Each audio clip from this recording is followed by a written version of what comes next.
Ahora sí. Bueno, comenzamos entonces con la clase de hoy, capítulo 5, parte teórica, modelo costo, volumen, utilidad, ¿sí? Eh, Como siempre, una de las primeras diapositivas es el contenido académico que le figura en el programa analítico, pero que siempre es importante repasarlo para saber dónde estamos parados y cuáles son los temas que vamos a tocar. Vamos a arrancar hablando de las características del modelo costo-volumen-utilidad, cuál es su utilidad justamente para el gerenciamiento de empresas y cuáles son sus limitaciones.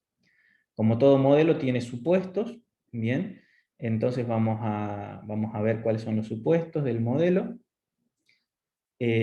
cómo nos sirve para la planeación de la estructura de costos, para la fijación de cuál es su importancia en cuanto a la fijación de precios, y en términos generales cómo nos sirve de herramienta para la planificación y la toma de múltiples decisiones, cuáles son sus usos y aplicaciones. Esto es lo que yo les digo que muy posiblemente nos va a quedar para el martes. Esto, el punto 6, 7 y 8, que es vamos a arrancar en un caso de múltiples productos. Después vamos a irnos a un análisis de sensibilidad utilizando una planilla de Excel para ver cómo se comportan las diferentes variables ante la alteración de uno de sus componentes. Y vamos a terminar haciendo una pequeña aplicación del modelo costo-volumen-utilidad en instituciones no lucrativas. Les pido que me paren en cualquier momento, que tengan una duda, que quieran que revisemos algún concepto en particular. Entiendo yo que es una bolilla relativamente sencilla, pero que sí tiene mucha aplicación práctica, ¿sí? Generalmente en los exámenes parciales y en los exámenes finales siempre hay un ejercicio práctico del modelo de costo-volumen-utilidad, entonces creo que es bueno tener una buena base teórica para no confundirse en la práctica, ¿sí? Así que bueno, con total confianza me paran. Hay una limitante que cuando yo estoy compartiendo pantalla, aquellos participantes que intervienen a través de chat, la notificación es muy chiquita, entonces si algún otro compañero ve que alguno de ustedes está participando por el chat y yo no le contesto, me lo dice y paramos y leemos la consulta, ¿sí? Así que bueno, comencemos. Bueno, primero nos preguntamos qué es un modelo. Siempre hablamos de modelo costo, volumen, utilidad, pero bueno, es algo relativamente sencillo. Nosotros ya estamos en cuarto año de la facultad, tenemos un recorrido académico, digamos, interesante, eh, pero no está de más hacerse preguntas básicas. Entre las preguntas básicas es, bueno, ¿qué es un modelo, digamos? Decimos que un modelo es una representación simplificada de la realidad que nosotros hacemos para, eh, ante una realidad compleja, multifactorial, en donde intervienen una serie de componentes que son muchos y que no interpretamos bien cómo juegan esas diferentes variables, lo que nosotros hacemos es generar una abstracción de esa realidad, tomar las variables las que nosotros a criterio nuestro consideramos que son las más representativas, y en estudio de laboratorio tratamos de inferir cómo se comportan eh, X fenómenos en función a si se alteran las diferentes variables. Modelos hay miles. El ejemplo más sencillo, digamos, que siempre se viene rápido a la mente es un modelo de meteorología, bien, donde es un fenómeno complejo, donde interviene la presión del aire, la altura, la humedad, 10.000 millones de factores más que hacen relativamente complejo saber si va a llover o no en cierta localidad geográfica, pero bueno, nosotros tratamos de abstraernos y en función a ciertos modelos predictivos, tratamos de entender cómo se comporta el clima, ¿sí? Entonces, la diapositiva, no, que esta, si se quiere, yo se las hice como un poquito más completa, como para que les quede de apunte, pero bueno, siempre les recomiendo no estudiar de las diapositivas, o si bien basarse en las diapositivas, después complementar con una lectura, aunque sea fugaz, del libro de base que es el Horgrim, ¿sí? En este capítulo 5 hay otro libro que no es Horgrim, que es el que está al último, eh,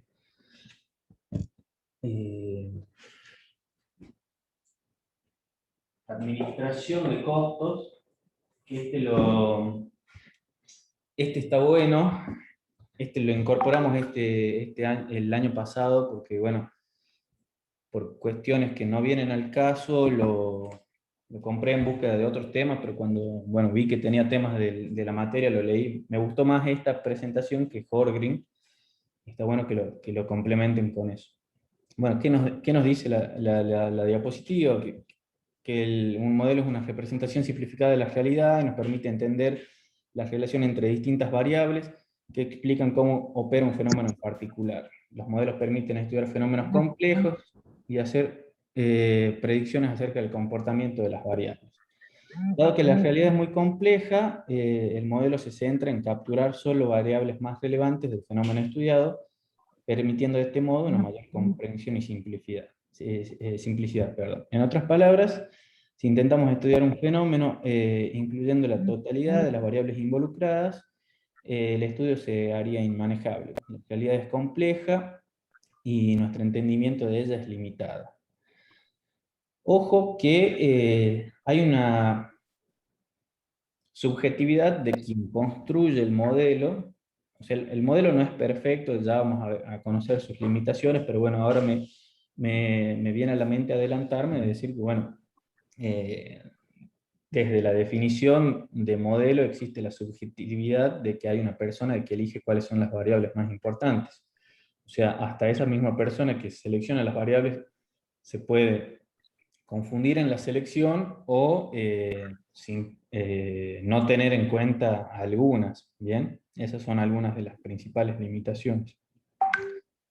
Las ventajas de trabajar con modelos es que nos permite entender la relación entre las variables. Ya vamos a ver cuáles son cuáles son las variables de las cuales conversamos para el modelo costo-volumen-utilidad, pero bueno, en términos generales, nos permitiría saber qué pasa con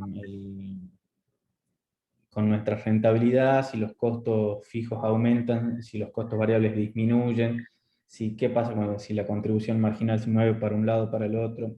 Esas son las herramientas de las cuales nosotros vamos a empezar a nutrirnos, bueno, para la posterior toma de decisiones, ¿sí? Facilita el diagnóstico de un fenómeno en particular, nos permite pronosticar el comportamiento futuro de las variables y en función a este acabado conocimiento de cómo se relacionan las variables, diseñar estrategias.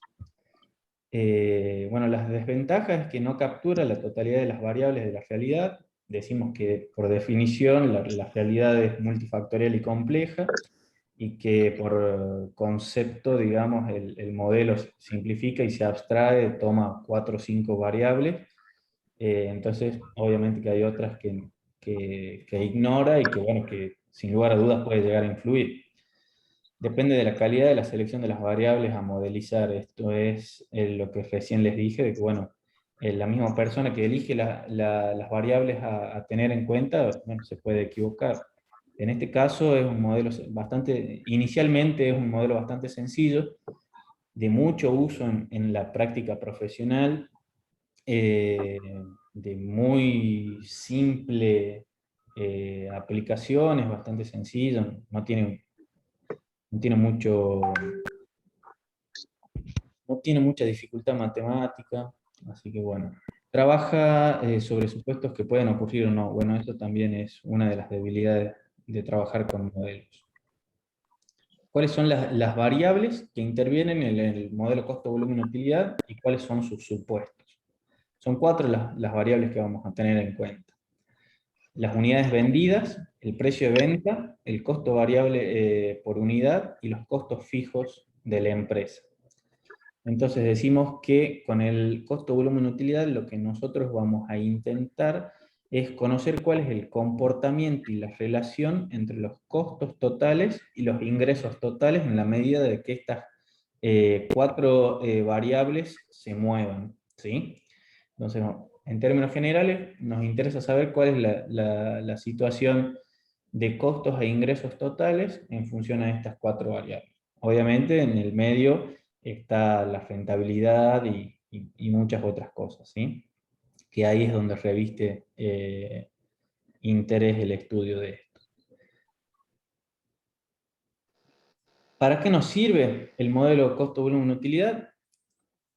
Hay una función muy específica que creo que no está en los ejemplos que vamos a dar hoy, pero sí está en el análisis de sensibilidad que vamos a hacer el próximo martes, que es la proyección de utilidades. Bien, vamos a poder seleccionar decidir cuáles son los canales de distribución que mejor le quedan a la organización, múltiples tomas de decisiones con respecto del producto, siembra las bases para las bolillas posteriores en la toma de decisiones de alternativas de fabricar o comprar. Eso lo vamos a ver más adelante en la materia, posterior al primer parcial. Importantísimo para la política de fijación de precios y una selección de los métodos de producción alternativos. Esas son algunas de las importancias. Ahora, ¿cuáles son los supuestos de análisis del modelo costo-volumen-utilidad? Nosotros dijimos de que la realidad era compleja, multifactorial y demás, entonces, en esa simplificación, digamos, nosotros fijamos ciertos supuestos que restrinjan el espectro de análisis. Entonces, estos cuatro supuestos son bastante importantes. Vamos a decir que los cambios en los niveles de ingresos y de costos surgen únicamente como el resultado de las variaciones en el número de unidades vendidas de producto o servicio. Es decir, los costos y los ingresos, o sea, sus movimientos, sus cambios, sus aumentos o disminuciones, van a ser únicamente productos del aumento o disminución de las unidades vendidas del producto. Acá dejamos afuera todo otro tipo de situación, ventas extraordinarias, o sea, eventos naturales que le ocasionen costos extraordinarios a la organización. O sea, digamos, ahí acotamos. Los ingresos y los costos se mueven sí, solo sí, por aumento o disminución de las unidades vendidas de producto o servicio. Vamos a decir que me voy a la otra columna porque el rojo está relacionado con el azul. Los costos totales se pueden separar en dos componentes. Un componente fijo, que no varía con las unidades vendidas, y un componente variable que cambia con respecto a las unidades vendidas. Básicamente, los costos totales siempre se pueden discriminar a la perfección entre fijos o variables. Y ustedes saben que en la realidad eso no es así, que hay muchos costos que son semifijos o semivariables eh, a lo largo de ciertos rangos de actividad o de consumo. Muchos ejemplos con relación a la conducta de algunos ítems. Siempre el primero que se viene a la mente es el consumo de la energía eléctrica, bien, en términos de costos. Perdón.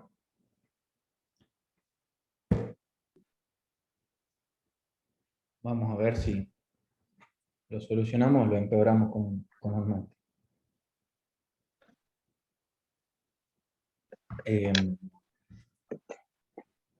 Bueno, entonces eso nos da pie para irnos al supuesto rojo, que nos dice que su representación gráfica en el comportamiento de los ingresos totales y los costos totales es lineal en relación con las unidades vendidas dentro de un espacio relevante y un periodo de tiempo.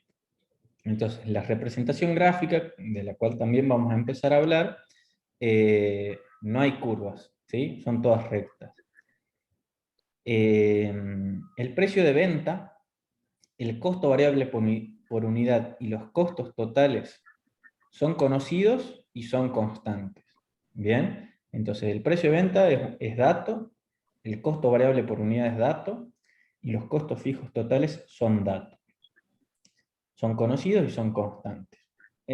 Obviamente, en una escala relevante, en un periodo de tiempo, que es donde nosotros nos estamos manejando para el análisis y la determinación de ciertos puntos específicos. ¿Vamos bien hasta ahí? ¿Quieren que paremos algo? ¿Tienen alguna duda? No, vamos bien, contador, por Todo ahora. bien, profe. Bueno,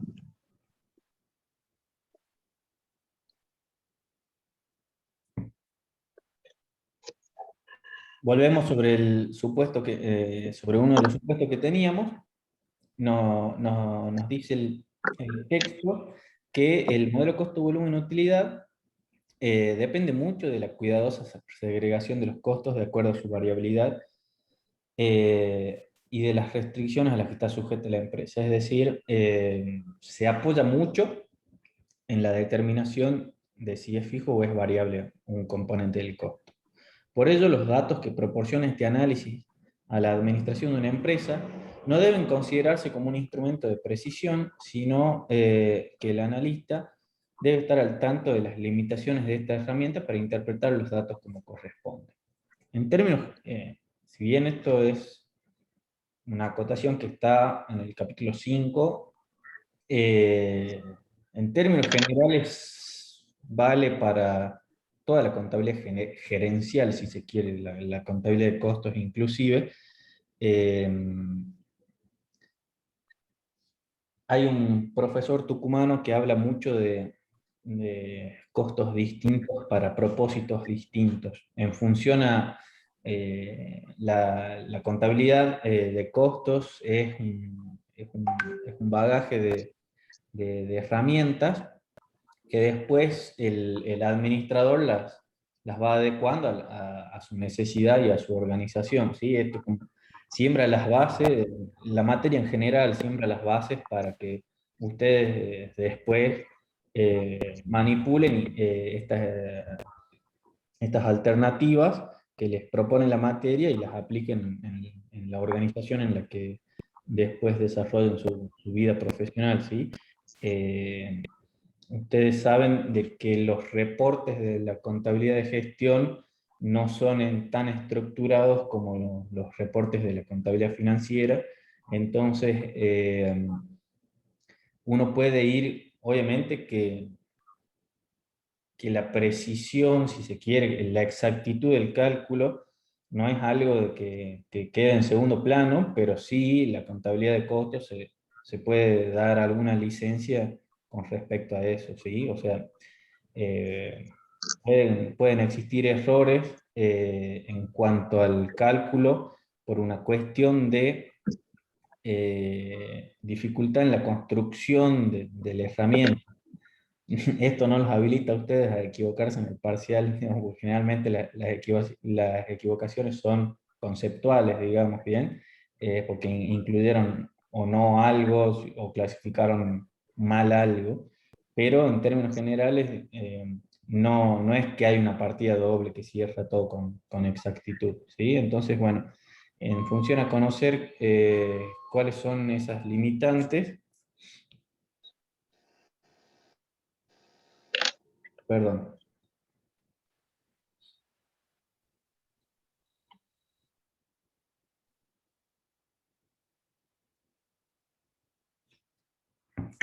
Sigamos.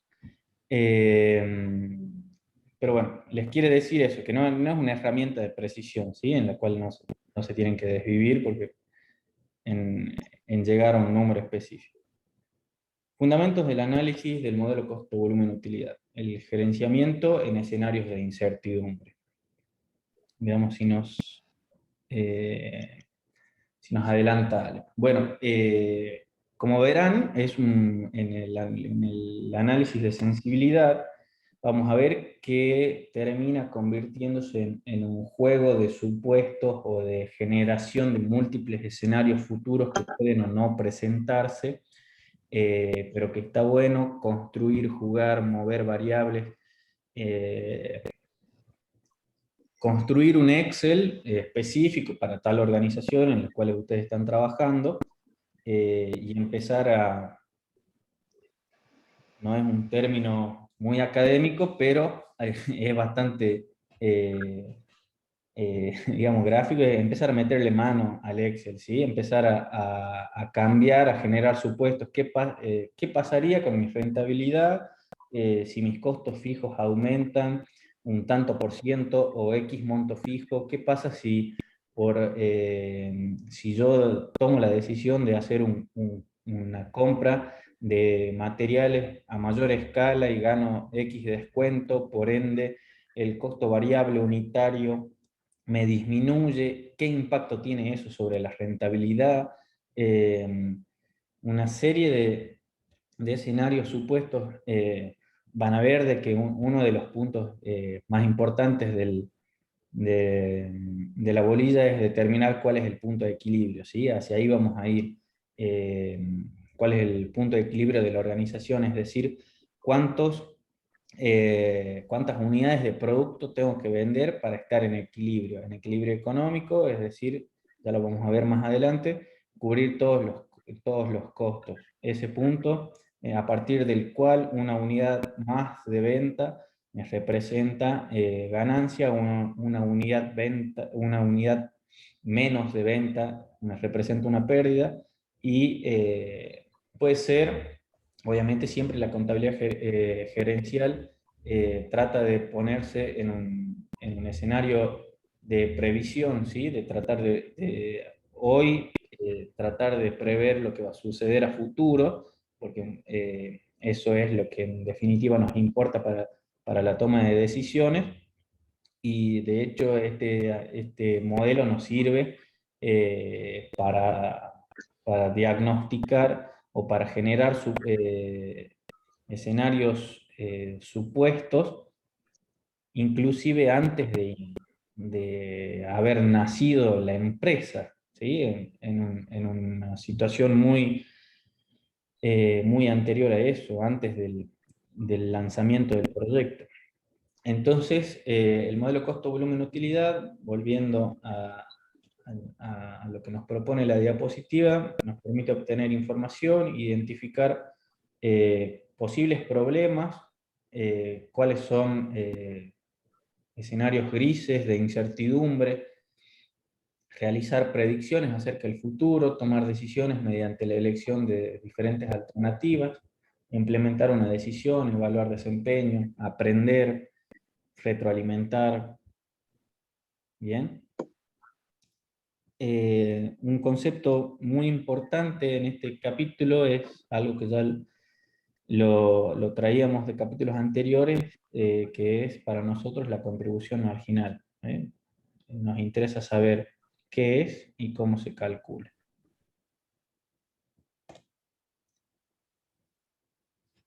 Vimos, si mal no recuerdo, en el capítulo 2, que la definición de contribución marginal, en la cual nosotros decíamos que se concibe como la diferencia entre ingresos totales y los costos variables totales, ¿sí?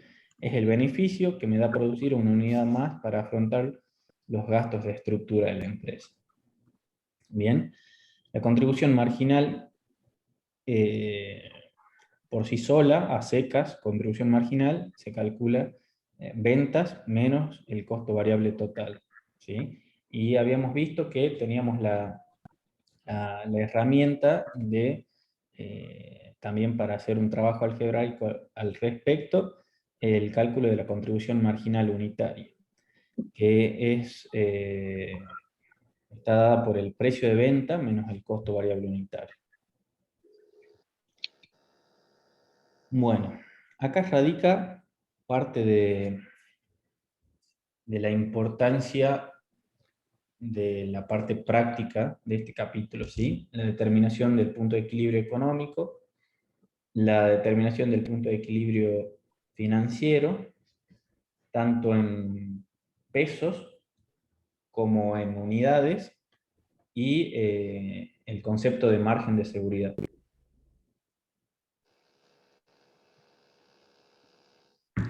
¿Venimos bien? ¿Dudas, preguntas, inquietudes? Vengo lerdo, se va aburriendo la clase, está entretenida, seguimos. O sigamos, contador. Bueno, eh,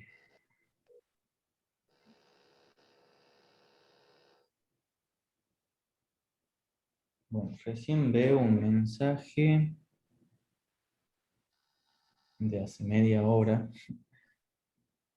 Creo que no, me dice Cristian. Bueno, cualquier cosa, me vuelves a escribir, Cristian, recién veo tu mensaje. No sé a qué haces referencia. Eso fue el mensaje cuando se estaba grabando, ¿no, contador? Ah, bien, bien, bien, bien. Bueno,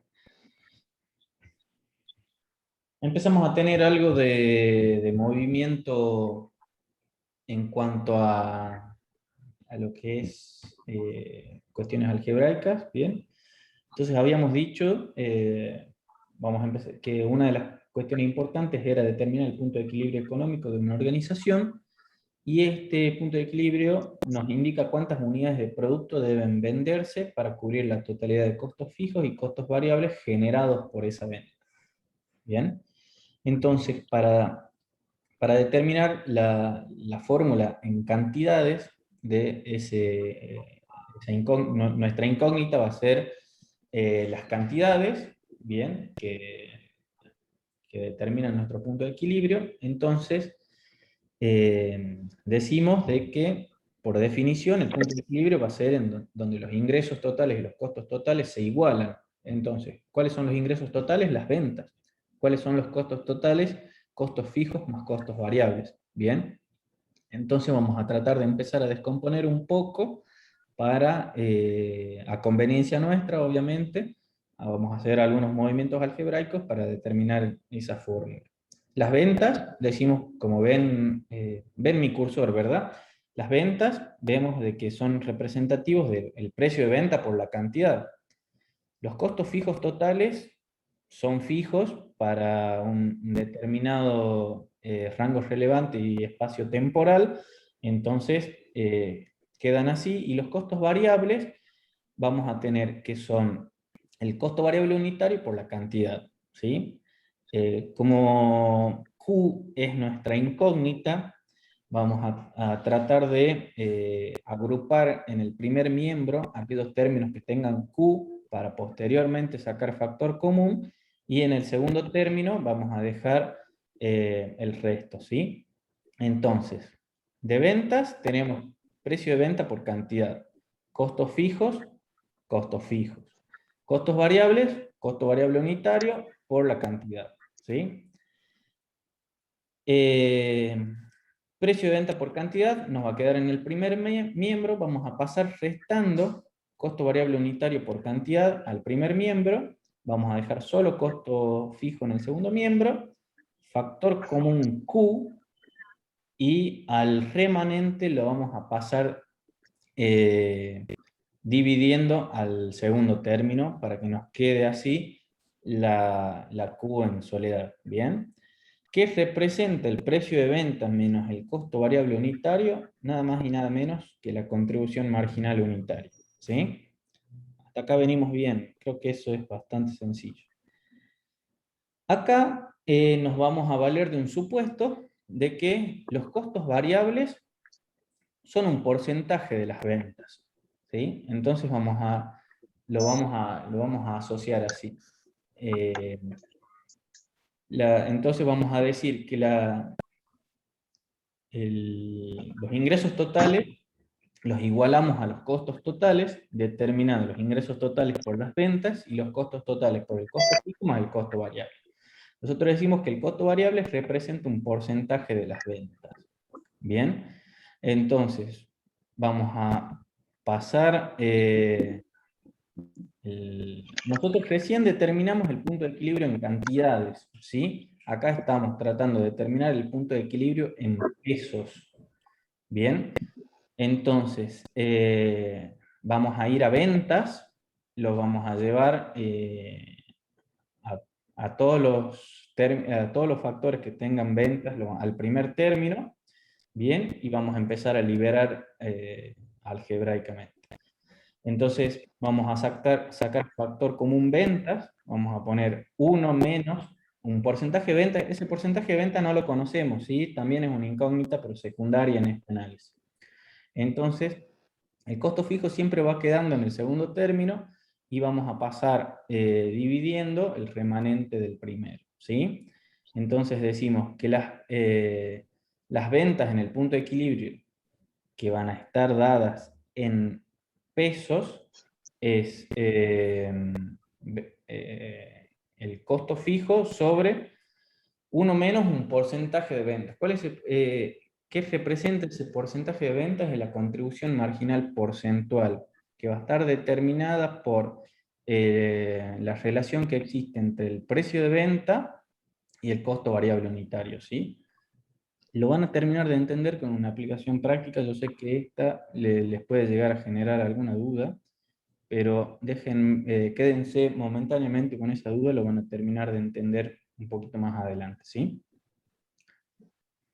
Llegamos a la representación gráfica. Existen dos funciones, la de ingreso total y la de costos totales.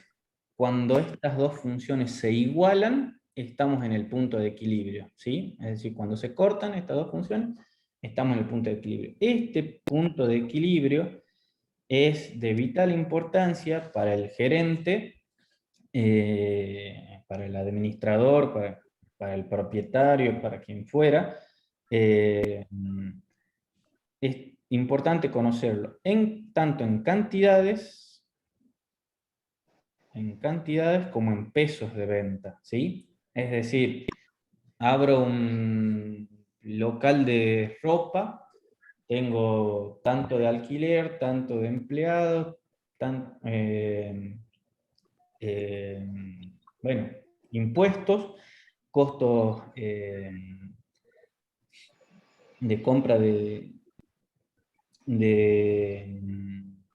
de productos para poner a la venta, ¿sí? Entonces, bueno, en función a eso yo voy a generar mi estructura de costos, yo más o menos voy a conocer cuáles son mi estructura de costos fijos, cuáles son mis costos variables, pero bueno, yo necesito, incluso antes de abrir, necesito saber en pesos, bueno, mira, para salir empate, tengo que vender 270.000 pesos por mes. Si no, empiezo a tener problemas, ¿sí? O bajo el supuesto de que tengo un único producto, tengo que vender 76 camisas para estar en mi punto de equilibrio. En la camisa 77 entro en zona de ganancias, si vendí 75 estoy en una zona de pérdidas, ¿sí? Ahí ahí gira, si se quiere, la importancia del modelo costo-volumen-utilidad. ¿Bien? Bueno, incorporamos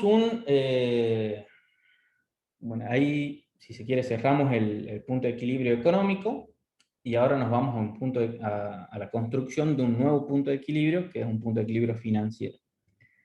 El punto también conocido como punto de cierre, es donde las ventas solo cubren los costos erogables.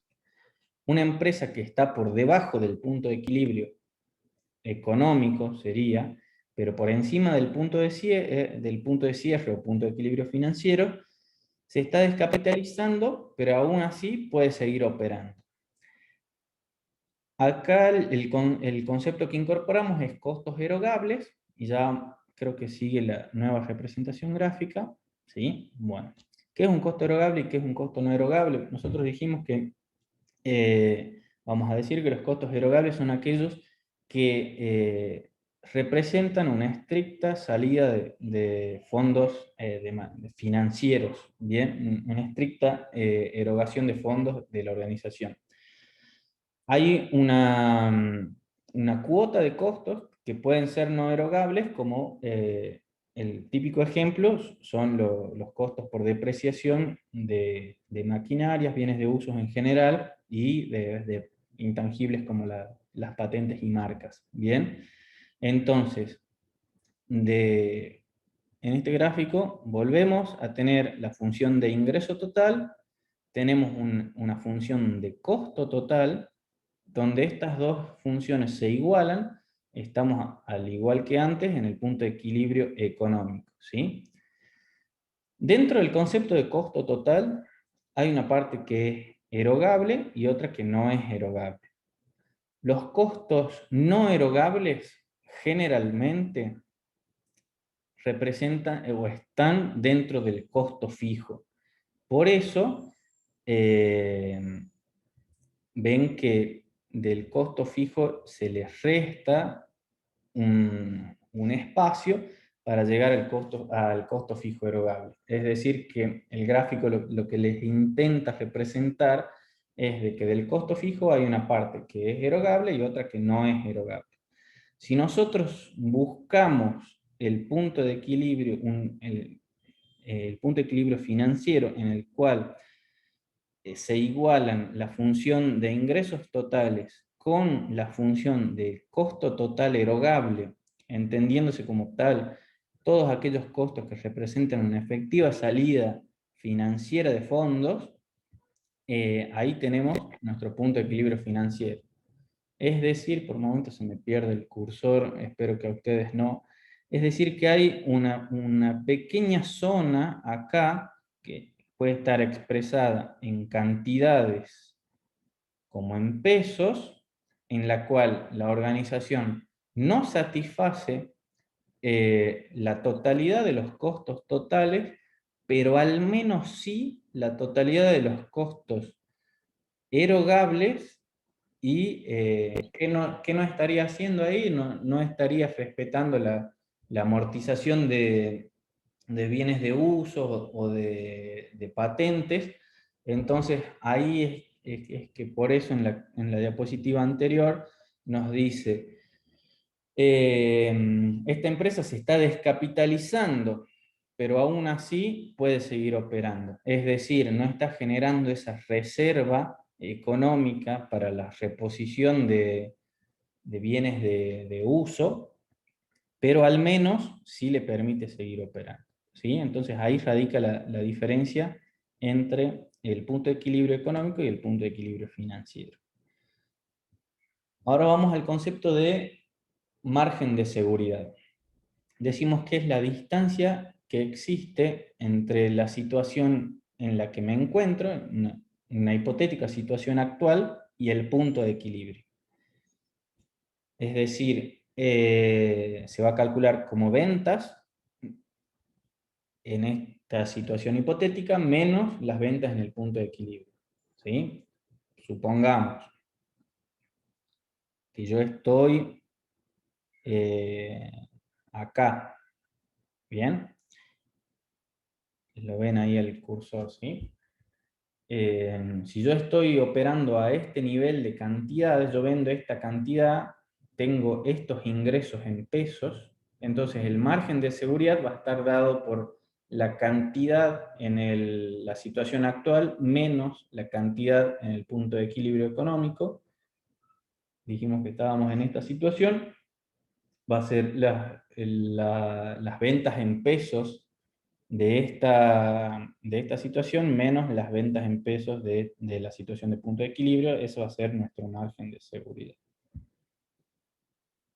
Y había gráfico, entonces siguieron el cursor al vicio, ¿sí? Este es el margen de seguridad. Nosotros estamos operando acá y este no es nuestro punto de equilibrio.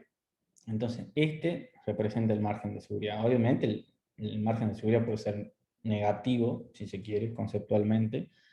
Y bueno, obviamente estaríamos hablando de margen de inseguridad. Utilidad de objetivo. Esta es una de las... bueno, acá está. Pensé que lo veíamos el martes, pero bueno.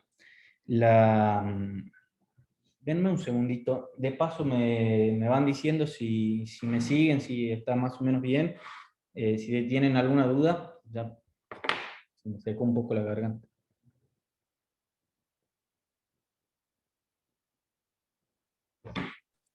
No solamente contaba en la fórmula del margen de seguridad, cuando dice que las ventas menos el punto de equilibrio de las ventas, bueno, Sí. no era claro como cuál punto de equilibrio era, ya cuando el ejemplo que dio después ya quedó claro. Sí, una situación de ventas actual, hipotética, digamos, en la cual nosotros nos encontremos, ¿sí? A ver, estoy...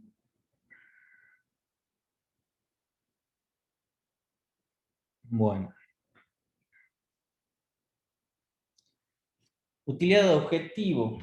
¿Cómo se calcula? Y la incidencia de impuestos. Bien. Vamos a ver este punto. Es relativamente sencillo, ¿sí? Hay una pequeña complicación con la incidencia de los impuestos, pero tampoco es mucha, ¿bien? Y que parte de las igualdades que generamos diapositivas anteriores, ¿sí? Eh, La utilidad de objetivo o utilidad deseada es una herramienta complementaria del modelo costo-volumen-utilidad, en la cual, a partir del punto de equilibrio que nosotros determinamos, en el cual la empresa ingresa en una zona de ganancias hacia la derecha, con cada unidad adicional que vende, ¿bien? Entonces, para que nuestro volumen de ventas pueda cubrir no solo los costos, sino también generar utilidades, es que se puede adicionar a lo que denominamos utilidad deseada o objetivo. Supongamos, volviendo al escenario anterior, que yo quiero abrir un local de venta de camisas. Incluso antes de abrirlo, a mí me puede generar interés. Creo que habíamos puesto el número de 76. Bueno, yo para salir empate, económicamente, yo tengo que vender 76 camisas. Pero bueno, hay también, si se quiere, de manera intrínseca, un costo de oportunidad, ¿sí? O sea, yo voy a abrir un negocio, voy a arriesgar capital, voy a estar afectando mi trabajo personal a un nuevo emprendimiento. Entonces, bueno, yo no quiero ni siquiera imaginarme la situación de estar en punto de equilibrio, sino al contrario. Yo mínimamente espero de X negocio que me represente en pesos un ingreso neto de 40.000 pesos, supongamos. Porque si no, por menos de 40.000 pesos a mí me conviene ir a presentar currículum en una empresa y ser empleado, por decirle un ejemplo, ¿sí? Yo al empresario no le interesa, obviamente que sin lugar a dudas es un punto de partida muy importante, conocer el punto de equilibrio. Bueno, también esta herramienta se le puede adicionar este complemento de generar aquellas utilidades objetivas. Entonces, nuestro nuevo punto de equilibrio, si se quiere, o punto objetivo, va a ser igualar las ventas a eh, la suma de, yo quiero cubrir los costos fijos, los costos variables, y quiero satisfacer mi utilidad objetivo, ¿sí? Entonces yo empiezo a trabajar desde una función muy similar a la que vimos anteriormente. Empiezo a descomponer ventas en precio por cantidad, el costo variable en costo variable unitario por cantidad. Bien, hago lo mismo que hicimos hace unos momentos atrás, y vamos a llegar a que este nuevo punto para satisfacer esta utilidad objetivo va a estar dada por el costo fijo más la utilidad objetivo sobre la contribución marginal. Si revisan diapositivas anteriores, no quiero irme para atrás para no marearlos tanto, pero es exactamente lo mismo en cantidades, más en el numerador la utilidad objetivo, ¿sí? De igual modo, hacemos el mismo análisis para este nuevo punto objetivo expresado en pesos de venta, ¿sí? Al igual que en la situación anterior, va a estar dado por el costo fijo sobre 1 menos ese porcentaje de ventas, y en el numerador va a estar sumada esta utilidad objetivo, ¿sí? Creo que hay un... No, lo debo haber sacado por una cuestión de tiempo. El año pasado estaba había un pequeño ejercicio práctico, pero bueno, voy a tratar de agregarlo para que lo terminen de entender. En el análisis de sensibilidad voy a poner un ejercicio de utilidad objetivo para el próximo martes, para que bueno, lo podamos ver, ¿sí? Vamos a ver ahora qué es la ventaja operativa. Ventaja operativa, supuestos del modelo. ¿Qué otra cosita? El manejo algebraico de las fórmulas. Definición de contribución marginal. Todas esas cosas son potenciales preguntas teóricas, ¿sí? Son como cuestiones de que sí o sí las tienen que manejar bien, igual que ventaja operativa. Siempre, ya sea o en parcial o en final, son algunas de las preguntas teóricas que salen, ¿sí? Como para que lo tengan en cuenta, luego lo puedan repasar antes de algún examen. Contador, Sí, la contribución marginal porcentual, sí. que es igual a 1 menos un porcentaje de venta, digamos, es, digamos, por definición, o sea, no hay que explicar nada, digamos, está dado así nomás. Así es, caballero, sí. Se dice de que el costo variable es un porcentaje de las ventas. Ya lo vamos a ver en un ejercicio. Ese porcentaje de ventas es una relación, digamos, una relación que hay entre el costo variable unitario con el precio de venta, ¿sí? A ver, que es lo mismo decir que es una relación entre los ingresos totales y el costo variable total, porque la relación en términos, o sea, ingresos totales o ventas, porque yo te estoy diciendo de que los costos variables son un porcentaje de ventas, ¿verdad? Costos variables totales Sí, son un porcentaje de ventas. Estamos hablando, si se quiere, en términos agregados. Si nos vamos a términos unitarios, los ingresos o las ventas va a estar dado por el precio de venta, y el costo variable total va a ir al costo variable unitario, que no es más que aquellos dos agregados dividirlos en la cantidad. Bien, sí, entonces esa relación que hay, costo variable sobre precio de venta o costo variable sobre ventas, esa relación puede ser un 40% por decirte algo, entonces va a ser 1 menos 0,4 matemáticamente, ¿sí? Entonces va a estar dado por, o sea, tu denominador va a quedar en 0,6 matemáticamente en este supuesto que estoy adelantando, que capaz que más que aclarar te estoy confundiendo más. Pero en ese denominador, que es 1 menos un porcentaje de ventas, ese porcentaje de ventas es un coeficiente que está dado por por el costo variable unitario sobre el precio de venta. Entonces esa relación, que puede ser, por decirte, 0,40, entonces va a ser 1 menos 0,40, entonces ese denominador es 0,60. ¿Sí? Cuando le empecemos a poner nombre a las cosas y cuando le empecemos a poner números, van a empezar a cerrar una serie de ideas. ¿Sí? No, sí, está claro, solamente quería saber si por definición yo decía que la contribución marginal porcentual es Sí, de si 1 se menos quiere como porcentaje. una simplificación, casi como otro supuesto, ¿sí? Perfecto, quedó claro. Bueno, la ventaja operativa, ¿qué es y cómo se calcula?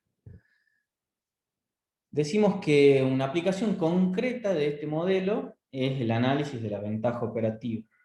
Tiene una definición bastante sencilla y algo se esbozó incluso en la primera clase. Creo que se habló en la primera clase, unidad 1.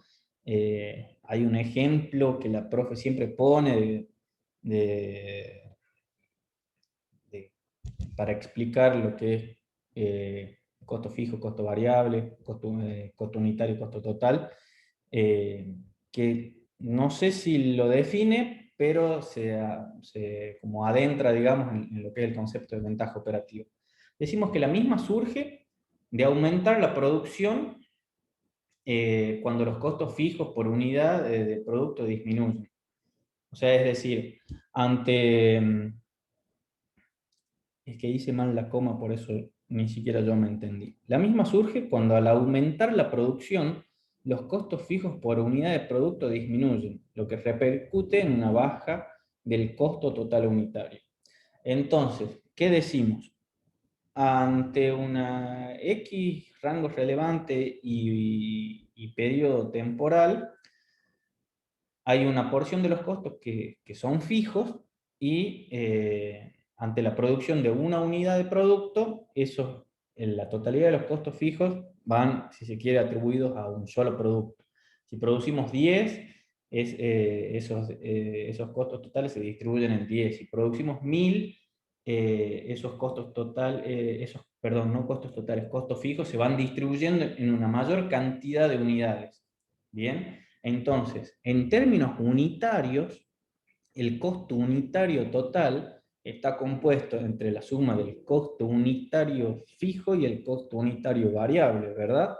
Entonces, en términos unitarios, el costo variable termina siendo fijo y el costo fijo termina siendo variable. ¿Por qué? Porque mientras mayor sea la cantidad de producción, esos costos fijos se distribuyen en una mayor cantidad de unidades. ¿Me explico? Hay un juego de palabras ahí que quizás los confunde, pero si están atentos, les queda bastante claro. En términos unitarios, el costo variable es fijo y en términos unitarios, el costo fijo es variable.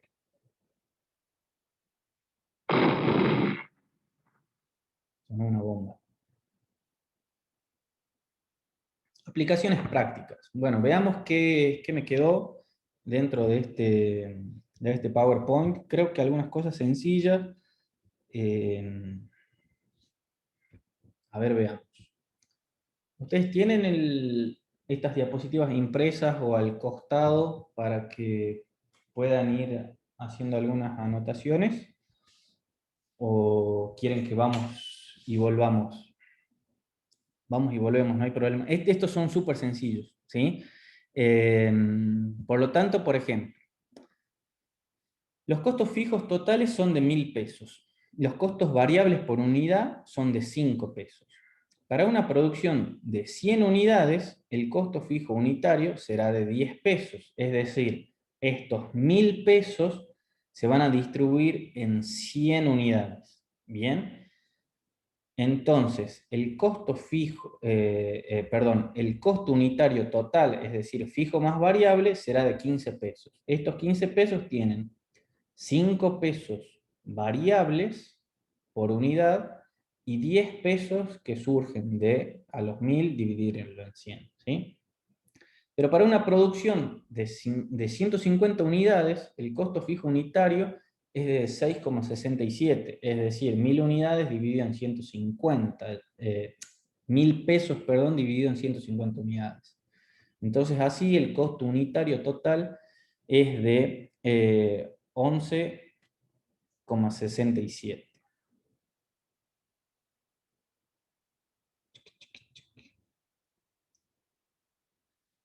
Si ante esta situación mantenemos constante el precio de ventas, se genera un incremento en las utilidades mayor al operado en el volumen de ventas. Creo que hay un ejemplo numérico, creo que es este. Entonces volvamos. La ventaja operativa mide la mayor proporción en la que se incrementan las utilidades frente a un aumento en las ventas y esto como consecuencia de un mejor aprovechamiento de los costos fijos. Veamos esto con un ejemplo numérico.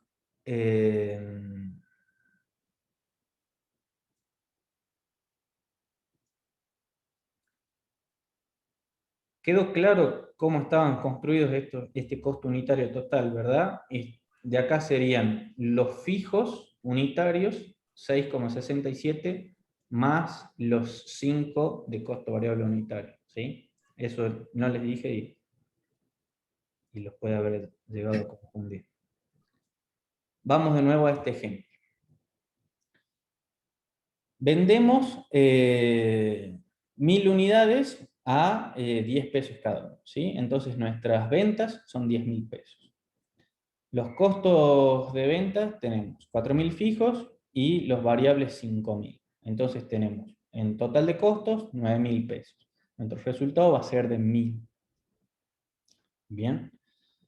Si las ventas se pudieran incrementar un 10%, el nuevo cuadro de resultados sería ventas a un mismo precio, vendemos un 30% más. Antes 1.000 unidades, ahora 1.300. 1.300 por 10, 13.000. Los costos fijos siguen siendo fijos y los costos variables se van a incrementar un 30% también. Antes eran 5.000, ahora 6.500. 5.000 por 1,3. Bien, entonces los costos totales son 10.500, entonces nos queda un resultado de 2.500. Creo que está escrito en la próxima diapositiva, pero lo que intenta determinar, a ver, vamos, la ventaja operativa es esto. Vemos que las ventas incrementaron un 30%, o sea, de 10.000 pesos a 13.000 pesos. Pero, por un mejor aprovechamiento de los costos fijos, el resultado que antes era de 1.000 pesos, ahora pasa a ser 2.500.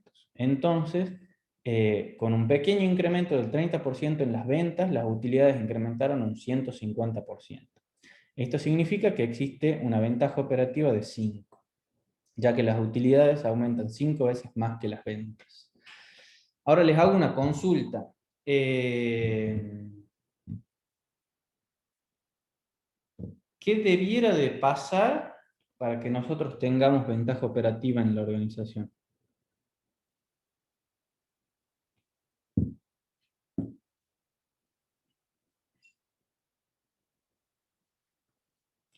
O sea, ¿por qué hay un mejor aprovechamiento de los costos fijos?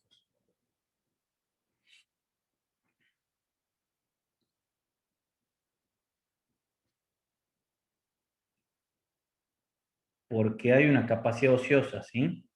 O sea, hay parte de la planta que no se utiliza, ¿sí? Uno de los posibles causas de trabajar en ventaja operativa. ¿Cómo estamos ahí? ¿Estamos bien? ¿Me podrían dar alguna señal de vida? Sí, vamos bien. Se me están cayendo algunos soldados, ¿eh? Ya somos un poquito menos. Bueno, seguimos un poquito más, hacemos un par de ejemplos, hago un solo ejemplo práctico más. Se pone muchísimo más interesante cuando se trabaja con Excel.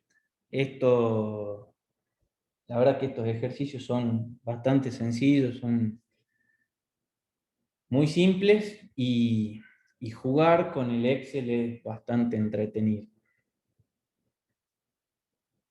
Ya alguna vez, no sé si en gestión y costos, pero en alguna otra materia los hicieron jugar con Kahoot.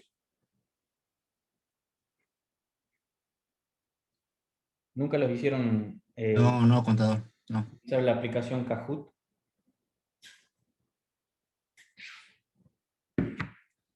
A ver, alguien dio señal de vida en el chat. No. Bueno, yo para el martes les voy a preparar un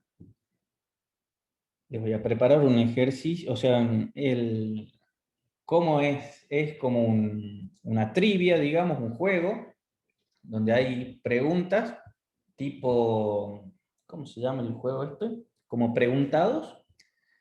Eh, Como en el roulette, dice usted. claro, un preguntados pero para ñoños, digamos. Eh, para, es una herramienta más para que tienen los docentes para dar clases virtuales, digamos, es bastante entretenido y bueno, para romper esto, digamos, que esta frialdad de que nadie contesta. Yo les voy a preparar para el martes, vamos a iniciar la clase con un Kahoot. Les prometo que el que gane tiene un punto más para el parcial. ¿Sí? Lo único que necesitan para participar es leer de nuevo estas diapositivas que me imagino que están cargadas en la página, si no ya me fijo tenemos que bajar alguna aplicación. No es una página web en línea, ¿sí? Yo les voy a pasar un link y les voy a pasar un código para que accedan a otra página, ¿bien? Ustedes se no hace falta loguearse, digamos, ustedes ponen su nombre nada más y empezamos a jugar, ¿sí? Es mejor, pero no imprescindible. Se van a sentir más cómodos si tienen un segundo dispositivo, ¿sí? O sea, si están en su casa y tienen la posibilidad de tener dos dispositivos, van a estar más cómodos, pero no quiere decir que no pueden jugar por no tener dos dispositivos, ¿sí? Es una página web donde yo les voy a pasar el enlace por acá por el chat, ¿bien? Ustedes van a clicar, los llevo a una página de Chrome, de lo que fuera, del navegador que ustedes tengan, ponen su nombre, entran, y van a... Es una trivia, van a aparecer preguntas, yo se la... O sea, aparece el texto, digamos, en pantalla, pero obviamente para aquellos que tengan un dispositivo y se les complique poner el zoom en segunda instancia e ir al Chrome, digamos, eso es lo que, si tienen un solo dispositivo, se les puede llegar a complicar, pero nada, o sea, si tienen buena conectividad, pueden minimizar el zoom e irse al Chrome tranquilamente, contestar y volver, digamos, ¿sí? No es ni más ni menos que una múltiple opción, es una serie de preguntas, tienen, depende, ya vamos a ver cómo lo configuro, de dos o cuatro, o sea, o verdadero o falso, o cuatro respuestas posibles en múltiple opción, y van contestando. ¿Qué hace el sistema? Computa, no solo valora la respuesta correcta, sino también el tiempo en el que lo hacen, ¿sí? Entonces, hagamos de cuenta de que es divertido, ya van a ver, es divertido. Un mini parcial teórico del capítulo 5. Nada, si vamos a jugar sobre preguntas teóricas. No sé si llego a hacer 10 preguntas, pero bueno, 8, las que fueran, digamos, ¿bien? Y el sistema tira un podio, ¿sí? Obviamente un ganador y segundo y tercer puesto. Entonces juguemos por el primer puesto, se lleva un punto para el parcial y el segundo y tercer puesto por lo menos una mejora en la valoración conceptual. ¿sí? Cosa que cuando les vaya, queden afuera o les vaya mal por poco, lo podemos llegar a tener en cuenta. Bueno, sigamos un poquito más, sí, yo creo que, a ver, déjenme revisar un poco, creo que es este ejemplo. Eh,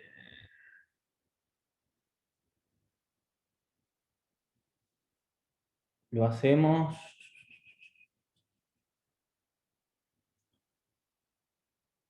Sí.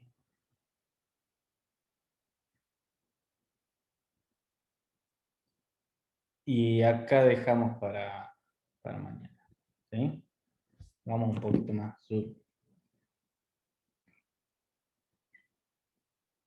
Pero necesito que me ayuden, ¿sí? Le pongamos ganas, nos queda, no sé, qué sé yo, 15 minutos. Si lo hacemos juntos, no es más de 15 minutos, ¿bien? Eh, tratemos de, tratemos de hacerlo rápido. Yo tengo que terminar un poco antes, porque tengo que recibir gente. ¿A dónde estamos? Acá, ¿verdad? Bueno. Analicemos un emprendimiento donde se fabrican y venden 3.000 remeras, cuyo costo de producción variable por unidad es de 7 pesos con 20 y su precio de venta de 12 pesos. Los gastos de administración y ventas ascienden a 17.400 y responden al siguiente comportamiento para ese nivel de producción. Tenemos esos 17.400, partes son gastos de venta y partes son gastos de administración. Los gastos de venta, el enunciado nos dice que es el 40% variable y el 60% fijos, no nos dice montos. Los gastos de administración nos dice que son 6.300 fijos y 1.600 variables. Bueno, si analizamos el resultado por operaciones de estas empresas, tendremos ventas, 36.000 pesos, que son 3.000 unidades por 12.000 pesos. El costo de mercadería vendida son 3.000 unidades por 7 pesos con 20, bien, nos da una utilidad bruta de 14.400. Los gastos de administración, sí teníamos datos en valores absolutos. Teníamos 6.300 fijos y 1.600 variables que nos dan los 7.900. Por diferencia, vamos a sacar los de ventas, ¿sí? Tenemos los 17.400 menos los 7.900 de administración, van a ser los de ventas. Los de administración, partes son fijos, partes son variables. Bien, entonces, una pequeña complicación nada más, ¿sí? El resultado va a ser de 3.000 pesos. Si analizamos la contribución marginal, vamos a tener,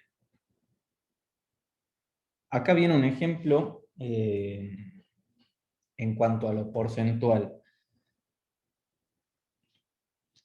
Vamos a tener ventas de 36.000 pesos, bien, que dijimos que son 3.000 unidades a 12 pesos. Esas ventas van a representar, o sea, el total de ventas representa el 100% de ventas, bien. Este número acá está en porcentajes y acá está en precios unitarios, si se quiere. Ahora, nosotros necesitamos determinar la contribución marginal. La contribución marginal es ventas menos costos variables. Costos variables tenemos los de producción, que es el costo de mercadería vendida, que son los 21.600, ¿sí? Que son 3.000 unidades por 7 pesos con 20. Dijimos que los de administración variables era un dato del ejercicio, los 1.600, y los de ventas, habíamos dicho que los variables eran el 40%. ¿40% de qué? De estos, los 9.500, ¿sí?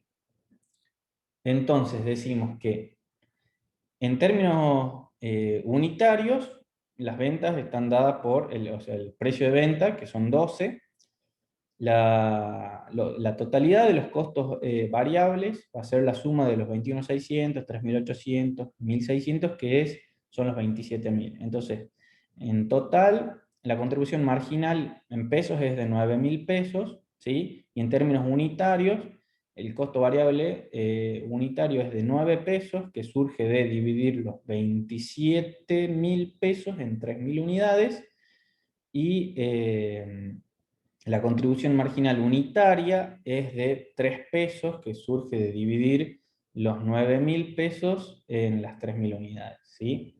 Ahora, vamos a hacer una relación en términos porcentuales de 9 sobre 12, el 75%, el 75% de las ventas es costo variable, que es de lo que hablábamos recién, ¿sí? Y la contribución marginal va a estar dada por 3 sobre 12, que es el 25%. O sea, la contribución marginal va a ser el 25%, ya sea por relación o por diferencia. O sea, si el total de ventas es el 100% de las ventas y los costos variables representan el 75%, el 25% es contribución marginal, ¿sí? Si determinamos el punto de equilibrio en unidades, tendremos, es decir, nuestra incógnita es Q. Por fórmula tenemos que el costo fijo sobre la contribución marginal unitaria. Los costos fijos habíamos dicho que eran 12.000 pesos sobre la contribución marginal, que es marginal unitaria, que es de 3 pesos. Decimos que nuestro punto de equilibrio en unidades es de 4.000. ¿Sí? ¿Cómo hacemos para saber si eso está bien? Hacemos un pequeño ejercicio de comprobación en el cual decimos de que en ventas vamos a vender al precio de 12, ¿sí? 4.000 unidades. Eso nos da en pesos 48.000 pesos, ¿sí? Los costos variables dijimos que son 9 pesos por unidad, entonces 4.000 por 9, ¿sí? Esto nos da una contribución marginal de 12.000 pesos que nos sirve o nos alcanza solo para satisfacer los 12.000 pesos de costos fijos y nos arroja un resultado de 0. El resultado de 0 nos indica que estamos en el punto de equilibrio. Entonces, a 4.000 unidades verificamos que lo que calculamos anteriormente es cierto. ¿Estamos bien hasta acá? Sí, contador. Bueno, avancemos un poquito más. El cálculo de las ventas en el punto de equilibrio. Entonces nosotros dijimos que al punto de equilibrio lo podíamos determinar en cantidades o en pesos. Recién lo hicimos en cantidades. La fórmula del punto de equilibrio en pesos, digamos, está dado por la fórmula de ventas igual al costo fijo sobre 1 menos ese porcentaje de ventas que habíamos hablado recién, ¿sí? Entonces nuestro costo fijo es de dato, 12.000 pesos, ¿sí? Y en el denominador tenemos 1 menos esta relación entre el costo variable y el precio de venta, ¿sí? 1 menos costo variable sobre precio de venta. Que sería la contribución marginal porcentual, si se quiere, ¿sí?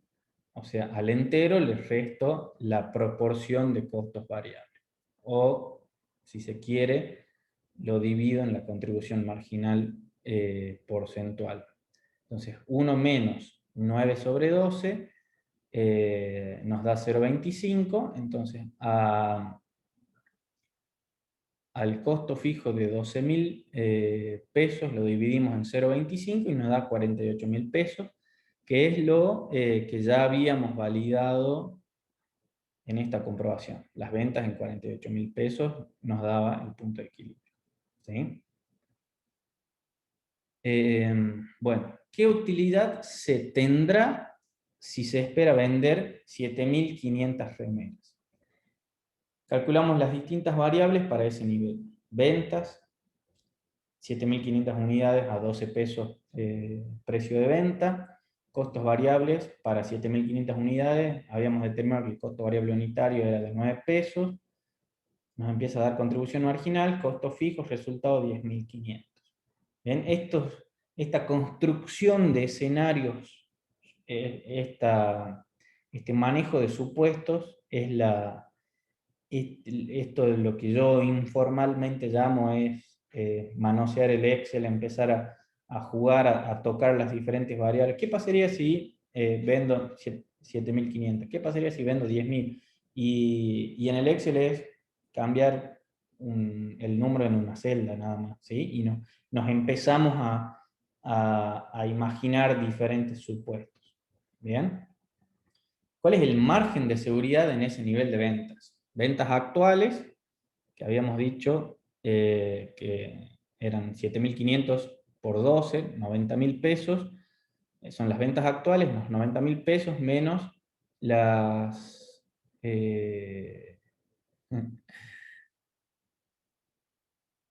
las ventas, perdón, no que acaba de suceder algo paranormal en el estudio. Por eso me distraje, ¿no? Pero nada. Estoy solo acá en el estudio y se prendió una luz que solo se prende por movimiento. Entonces o estaba entrando alguien, cosa que no puede suceder porque estoy con llave, o anda algún espíritu por ahí. Pero bueno, de las ventas actuales, de los 90.000 pesos menos 48.000 pesos, que son las ventas en pesos en el punto de equilibrio, ¿sí? Entonces nuestro margen de seguridad expresado en pesos es de 42.000. ¿Sí? Y nos empezamos a hacer preguntas con la intención de empezar a, si se quiere, hacer uso de las utilidades del modelo. ¿Cuántas unidades debería de vender para lograr una utilidad objetiva de 27.000 pesos? Es decir, yo antes de arrancar un negocio, o ya con un negocio en marcha, yo siempre pongo el ejemplo de antes de arrancar, pero bueno, puede ser en cualquier situación, ¿no? O sea, con una unidad de negocio ya en marcha. Yo quiero ganar 27.000 pesos. Bueno, habíamos visto que había una fórmula de utilidad objetivo en el que nos permitía determinar cómo llegar a esa utilidad objetivo, tanto en pesos como en unidades. En este caso, la pregunta es en unidades. Bien, ¿cuántas unidades debo vender para lograr? Entonces, al costo fijo le sumo la utilidad objetivo y le divido la contribución marginal unitaria. ¿Sí? Entonces, a los 12.000 pesos que teníamos de costos fijos, yo le sumo los 27.000 pesos de utilidad objetivo y lo divido en la contribución marginal unitaria que determinamos hace varias diapositivas atrás, que era de 3 pesos. ¿De dónde surgen esos 3 pesos? Del precio de venta menos el costo variable unitario. El precio de venta era 12 y el costo variable unitario era de 9. ¿Bien? Entonces, para yo ganar 27.000 pesos, debiera de vender 13.000 remeras. Comprobemos, 13.000 remeras por 12 pesos por unidad, 13.000 remeras por 9 pesos de costo variable unitario, contribución marginal, que me sirve para satisfacer los costos fijos, y el remanente me queda como resultado. Ahí comprobamos utilidad objetivo con resultado. ¿Qué monto de ventas, es decir, ventas en pesos, requerimos para alcanzar una utilidad objetivo de 27.000 pesos? Bueno, habíamos dicho que teníamos esa otra fórmula de costo fijo más utilidad objetivo sobre ese porcentaje de contribución marginal, o ese 1 menos la relación entre costo variable y precio de venta. Entonces a los 12.000 pesos yo le sumo los 27.000 de utilidad objetivo y lo divido por este factor de 0,25 que lo habíamos determinado previamente. Son los 156.000 pesos, que son los que tenemos acá. ¿Sí? ¿Quieren que revisemos algo? ¿Estamos bien? Sí, está muy bien, contador. A ver. Bueno, bueno, ninguna pregunta en el chat, ninguna duda. Bueno, nos sobraron unos 20 minutos, más o menos como yo calculaba, pero bueno, como les digo, no es suficiente para arrancar ese tema nuevo, entonces prefiero dejarlo acá, que lo retomemos el martes que viene, ¿sí? Yo les paso, a ver,